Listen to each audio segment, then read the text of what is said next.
aí, seus champeiros, seus campeones, enfim, qualquer outro adjetivo que você queira acrescentar aqui. Tudo bem com vocês? Bom, tô passando aqui de novo, né? E eu não sumi. Se você acha que eu desapareci, que aconteceu alguma coisa, graças a Deus não. Mas eu estou aqui de volta para falar com vocês, né, sobre a segunda rodada dos playoffs da Champions. Gente, tem gente grande ficando pelo caminho, teve jogo grande, teve gente marcando hat-trick. Então eu estou aqui com vocês gravando esse vídeo na própria quarta-feira, né? Minha intenção é lançar esse vídeo ainda hoje. Para você que está aí ansioso, querendo saber o que aconteceu, um resumo de tudo, enfim, já está aguardando o meu vídeo aqui. Então, vou tentar fazer o máximo para lançar hoje ainda.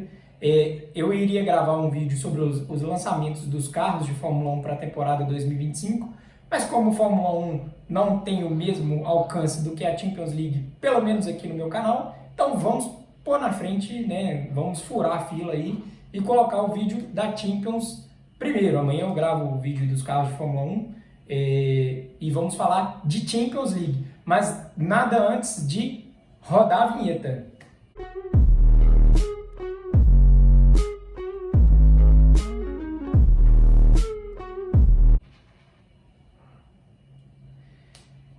Meus amigos, como vocês estão? Aqui é o Rafa e vamos falar dessa segunda rodada de playoffs da Champions. Teve jogo grande, teve gente marcando 3 gols, teve gente grande ficando pelo caminho, teve tudo isso aí.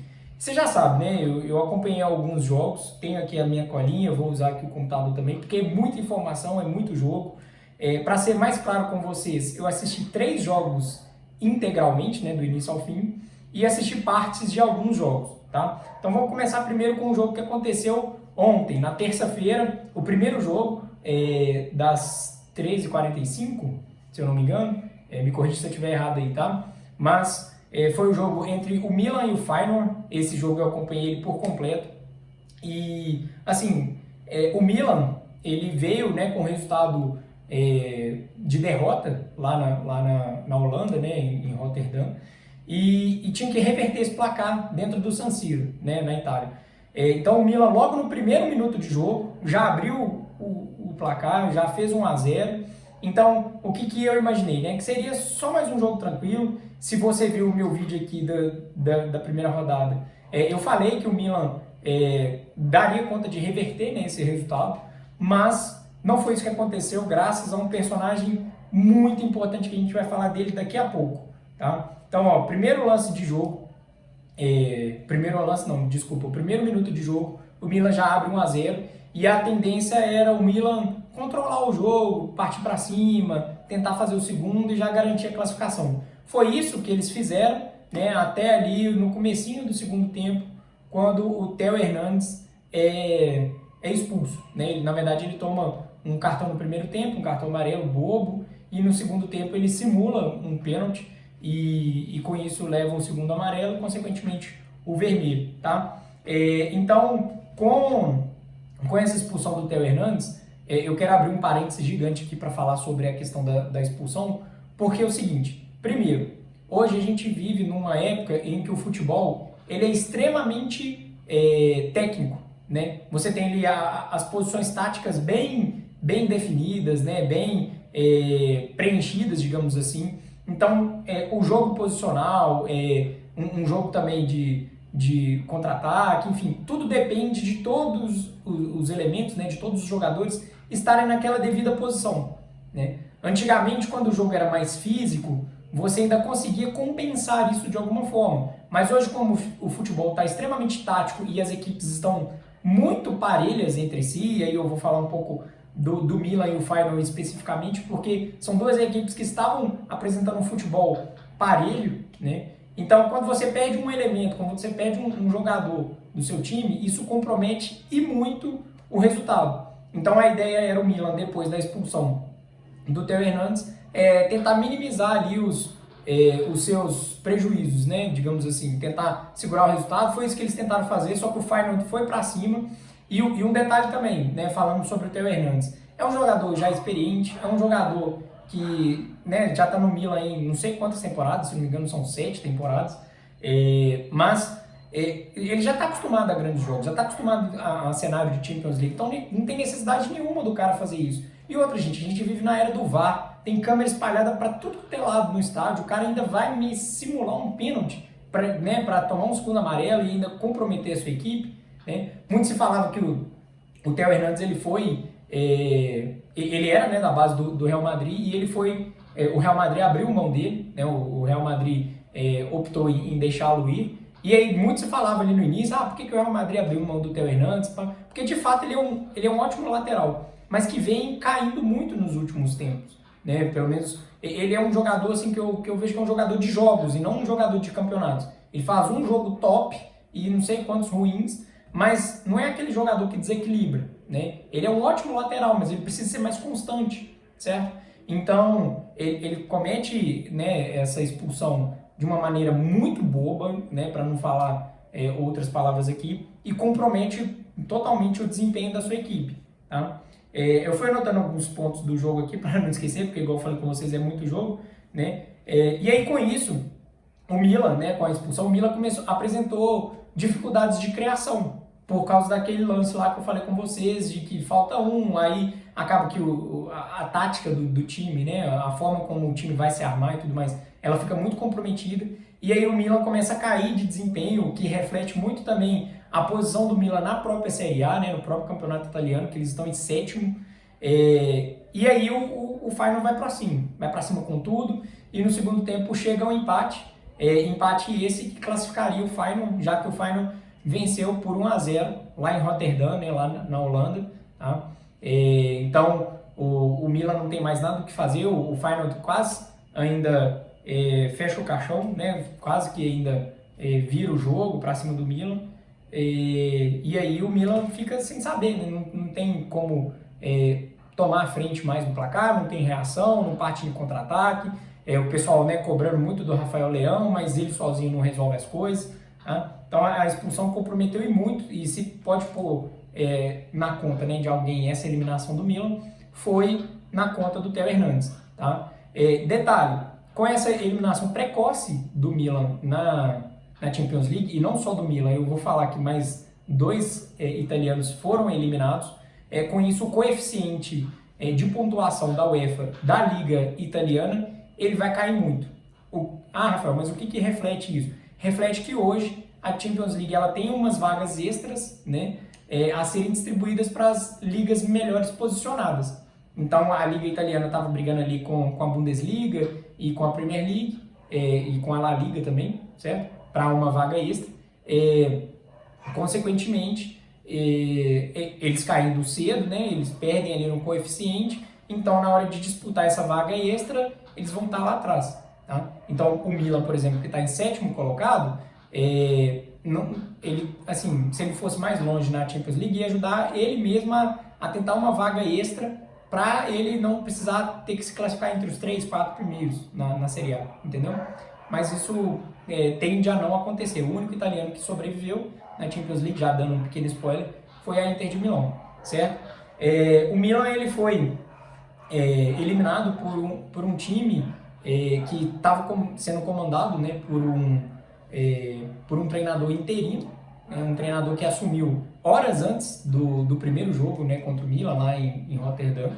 O Milan que tirou o principal jogador do Feyenoord, né, o atacante que inclusive fez o gol aqui, ele era o principal jogador do Feyenoord. O Milan contratou nessa janela de inverno agora e as coisas não aconteceram. Né?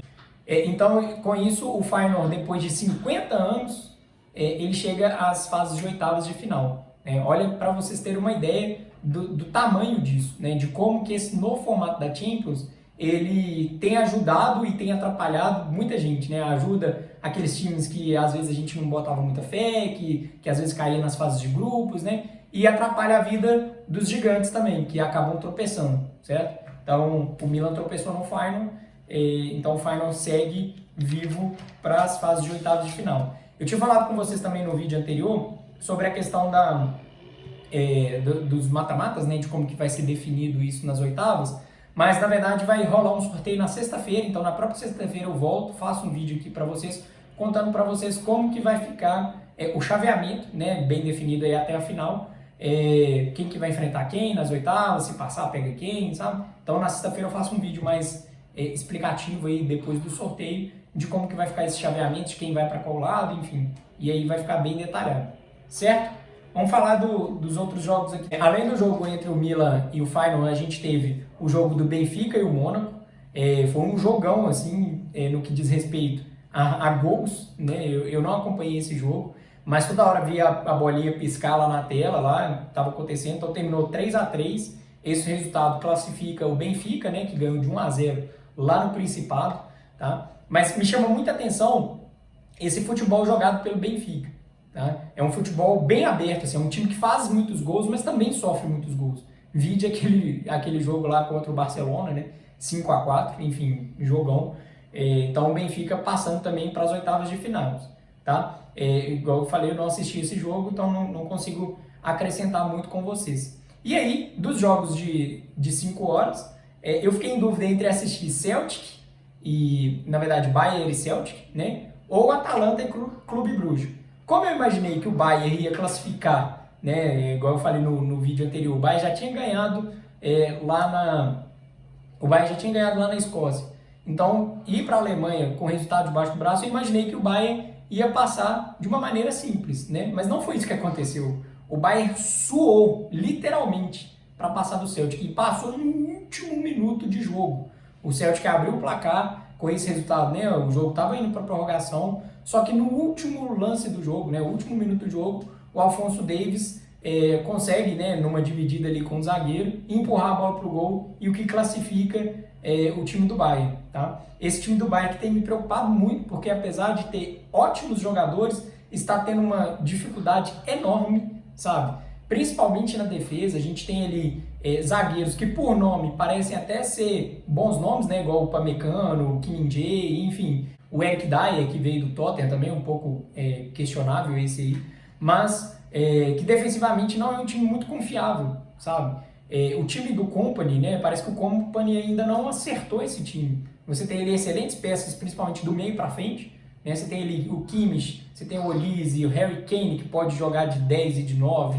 Você tem o Sané, que joga também quando ele quer, também é uma dificuldade, né? Mas você tem o Gnabry, você tem o Thomas Müller, que já está mais em final de carreira também. Mas são excelentes nomes que você tem ali para compor esse time. Ah, lógico, estava me esquecendo do Musiala, né? O Musiala, que é o carro-chefe desse time, inclusive renovou aí para não sei quantos anos, não vou lembrar agora de cabeça, para ficar no Bayern de Munique, porque ele vai ser, a partir de agora, o homem do time, né? O dono do time. O time vai ser construído em prol dele, tá?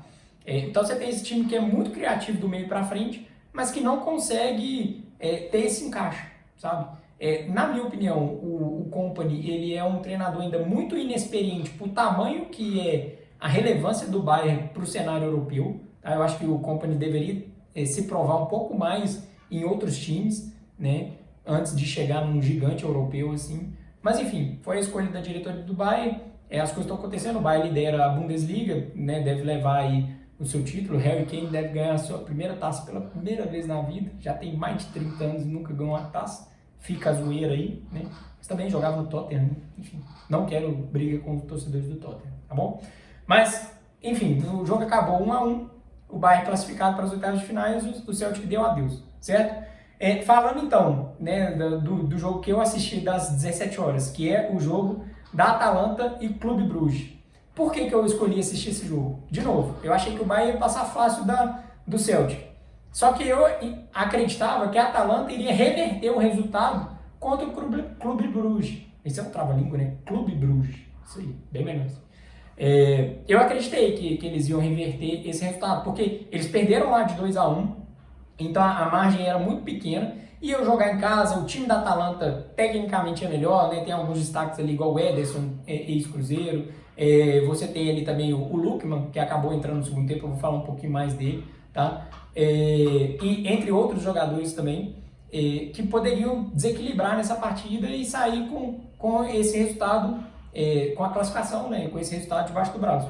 E não foi o que aconteceu. Por quê? Porque logo aos 2 minutos de jogo, a Atalanta me toma um gol.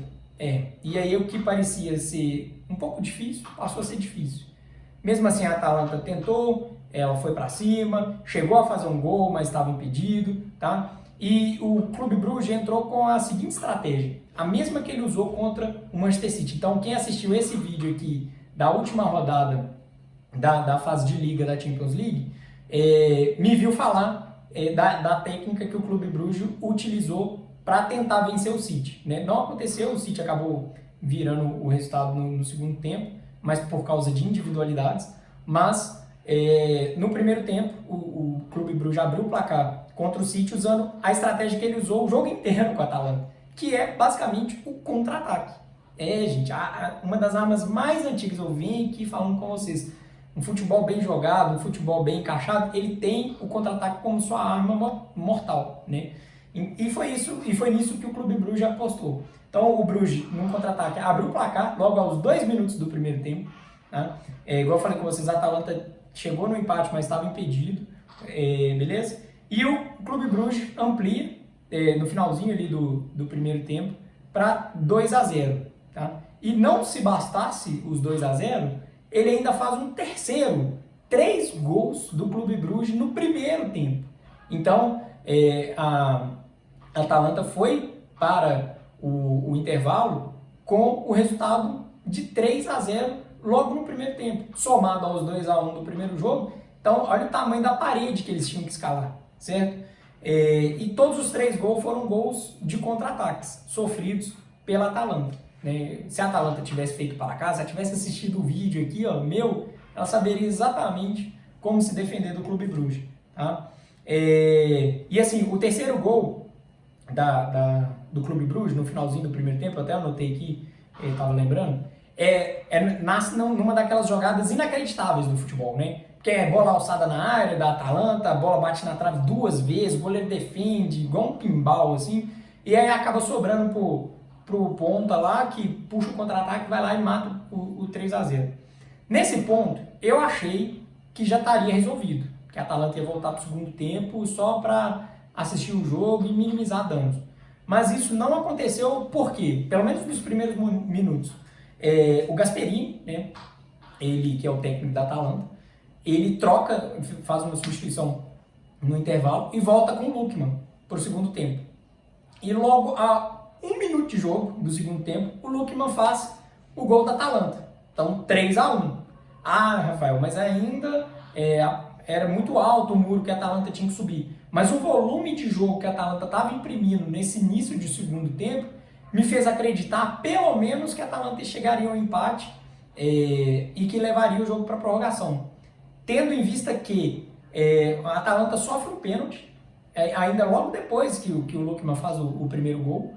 O próprio Lookman bate, mas ele bate assim, de uma forma horrorosa, bate praticamente no meio do gol, do meio para a direita, assim. O goleiro não tem muita dificuldade de pegar, e aí esse pênalti perdido abalou completamente o time da Atalanta. Aí eles se perderam, enfim, o Bruges só não fez mais, porque não quis mesmo, não precisava, já estava só administrando o jogo.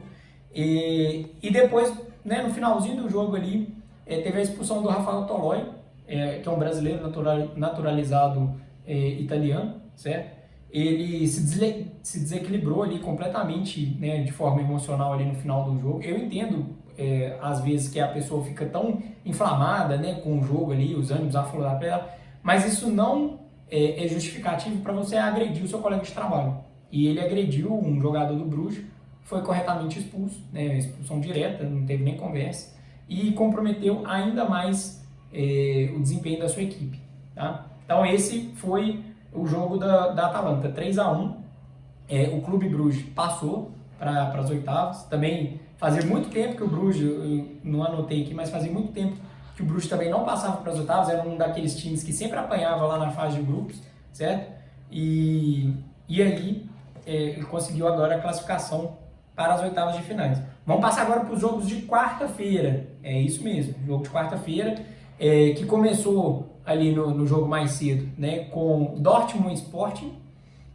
Eu não assisti esse jogo em partes, porque eu tive uns compromissos no início da tarde, inclusive um cliente, né, para atender, e eu só consegui assistir os finalzinhos, se eu não me engano, na hora que eu liguei a televisão, já estava 82 minutos, mas pelo que os comentaristas estavam falando na transmissão, parece que eu não perdi muita coisa não, porque ficou 0-0, E foi aquele jogo que parece que o Dortmund só administrou, porque tinha feito 3-0 no jogo de ida, né, lá em Portugal. Então, na Alemanha, né, no seguidor na parte, somente administrou o placar, certo? A preocupação que fica é do Sporting, porque o Sporting, desde a saída do Rubem Amorim, né, que assumiu ali o Manchester United, o time não se encontrou mais, enfim, então tá tendo dificuldades tanto no campeonato português e agora eliminado da Champions, tá? Então acende o sinal de alerta aí pro Sporting. Inclusive eu acho que pessoalmente falando, tá? Foi uma péssima escolha do Rubem Amorim de poder abrir mão do projeto tão vencedor do Sporting nos últimos anos para assumir uma canoa furada igual o United, sabe? E ele já tá lá no United ameaçado já, enfim, isso é história para outros 500, tá? Nós estamos falando agora de Champions League. Então vamos falar também do jogo do Brest com o PSG, na verdade PSG e Brest. Se semana passada eu estava invertendo os mandos, essa semana eu continuo invertendo, então o PSG jogou em casa, né, no Parque dos Príncipes, meteu um 7-0 para cima do Brest, 7-0, com o agregado foi para 10, porque tinha ganhado o primeiro jogo de 3-0, então 10-0 no agregado, tá? E assim, esse é um dos defeitos de você jogar com clubes da mesma liga que você, né? Do sorteio ali, acabar fazer você trombar com um vizinho seu de liga, né? Por exemplo, o Real Madrid agora tem possibilidade no sorteio de sair contra o Atlético de Madrid, né? Ou contra o Bayer Leverkusen, certo? Mas enfim, então tem a possibilidade de uns confrontos aí caseiros, tá? Então o PSG eliminou o Brest sem menores dificuldades. Eu não assisti o jogo, porque o jogo das 5 horas que eu escolhi para assistir foi Real Madrid e Manchester City, tá? E eu vou falar um pouquinho desse jogo mais para frente, porque eu quero falar primeiro de PSV e Juventus, tá? Venho falando com vocês, né, que eu sou torcedor da Juventus, e assim, fico decepcionado com a eliminação da Juventus, mas eu também não esperava nada muito além disso. Se não caísse agora, ia cair nas oitavas, com certeza, porque poderia ter a possibilidade de sair contra a Inter de Milão, tá? Um outro confronto caseiro que poderia acontecer. Mas a Juventus tinha ganhado de 2-1 o primeiro jogo, né, lá no seu estádio, né, em Turim. E o segundo jogo ela só precisava administrar o resultado. Só que o PSV foi para cima, conseguiu abrir o placar, a Juventus empatou, o PSV virou o jogo, tá? E aí 2-1 para o PSV assim que terminou o jogo, né, os 90 minutos. Esse 2-1 no agregado estava 3-3, fez com que o jogo fosse para prorrogação. E aí logo nos primeiros 5 minutos de prorrogação, numa abafa do PSV, o PSV conseguiu marcar um gol numa bobeada da zaga da Juventus. Não se entendeu ali o zagueiro com o goleiro, a bola sobrou pro zagueiro do PSV, que só teve o trabalho de empurrar a bola na rede. Eu assisti a prorrogação porque assim que acabou o jogo do Real Madrid e Manchester City, a própria Max redirecionou o jogo, eu que assisti, né, com a transmissão da Max, redirecionou o jogo para a prorrogação de PSV e Juventus, tá bom? Então, de novo, eu já tinha falado num vídeo anterior que o PSV poderia ser uma pedra de tropeço no caminho da Juventus, e isso só se confirmou, né, porque as equipes ali estavam praticando um futebol bem parelho, mas aí o que desequilibrou foi as individualidades, os erros, né, e o PSV sai com a classificação, tá, e vai para as oitavas de final.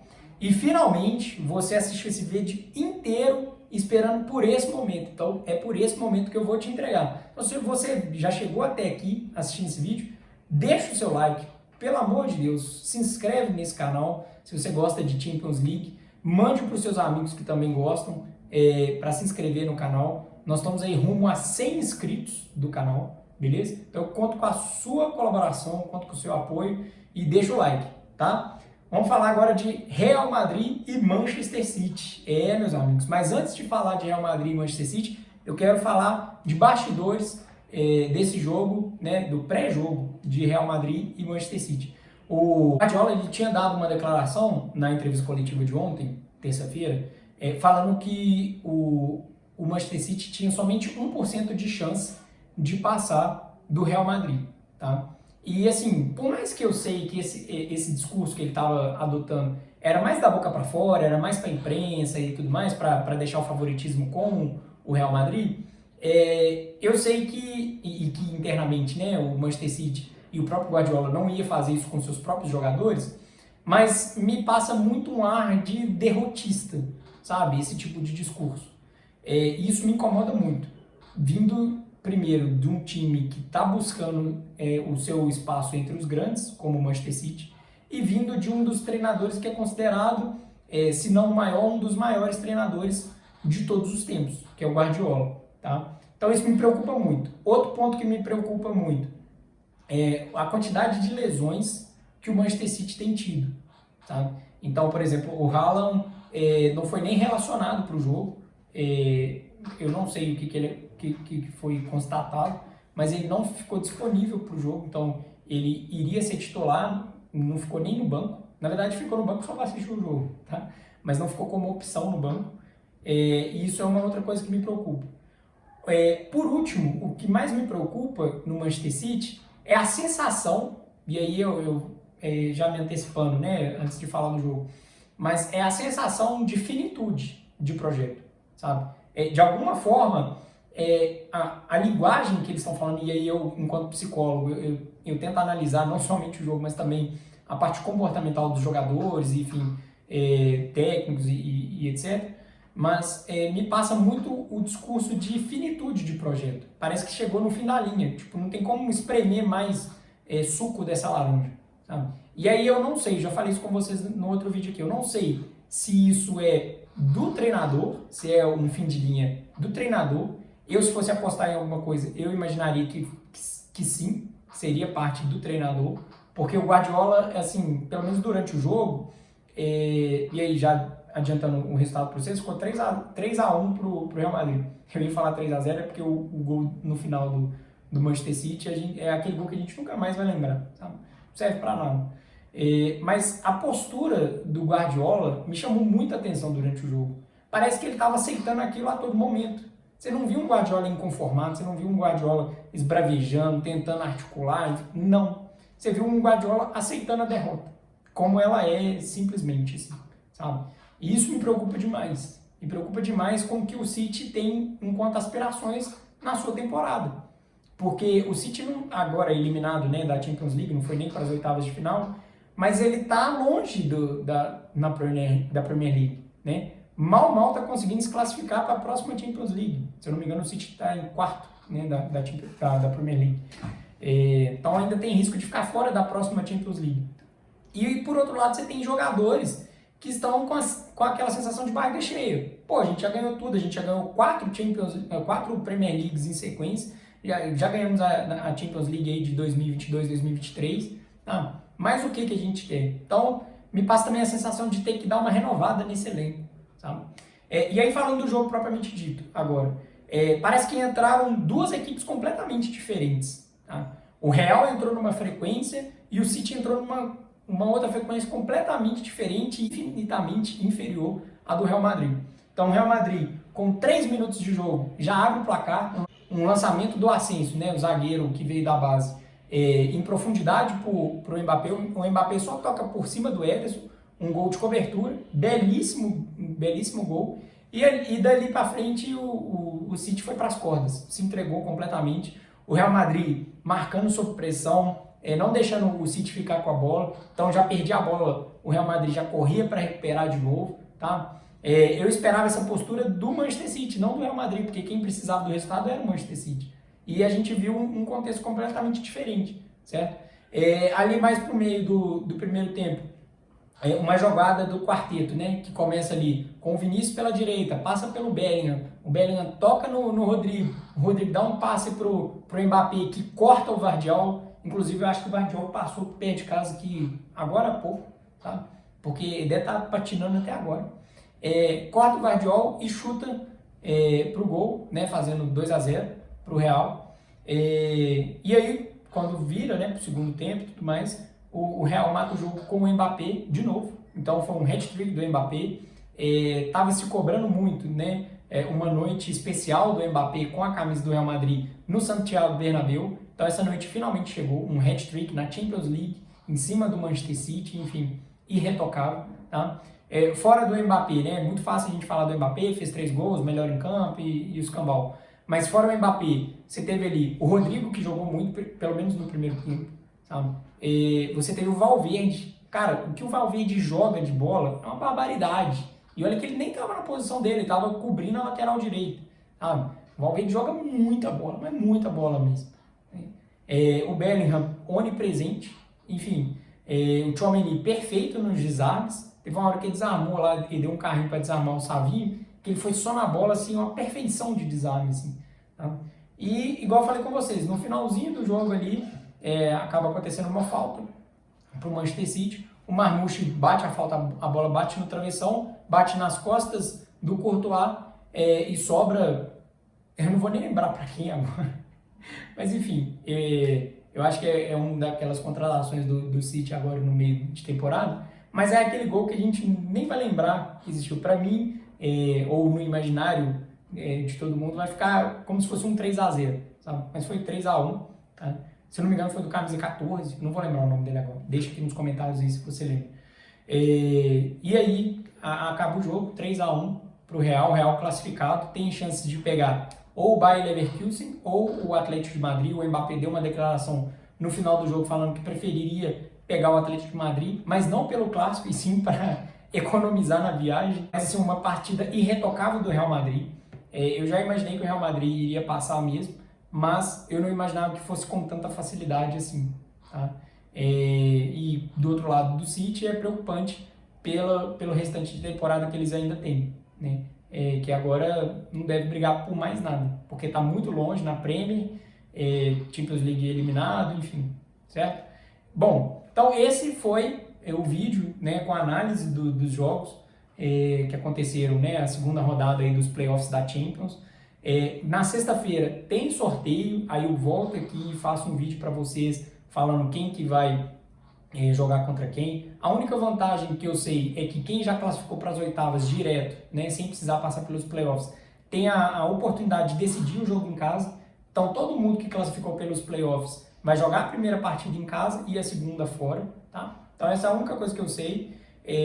Fora isso, a gente vai depender do sorteio, beleza?